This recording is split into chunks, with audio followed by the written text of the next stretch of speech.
Порошенко считает, что Украина должна предоставить крымским татарам право на самоопределение в составе единого государства. Об этом президент Украины заявил на премьерном показе фильма «Крым. Сопротивление». Президент в очередной раз заявил о необходимости внесения изменений в 10 главе Конституции Украины относительно предоставления права крымским татарам на самоопределение в составе суверенной Украины.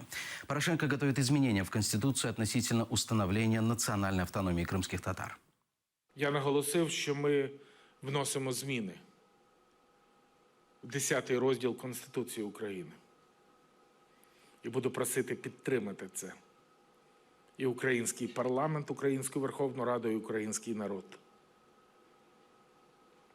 Ми маємо право, ми зобов'язані дати кримським татарам право на самовизначення в рамках єдиної української держави. Я впевнений в тому, що це те, що ми заборгували кримським татарам. Я впевнений, що українська влада це мала зробити принаймні 20 років тому.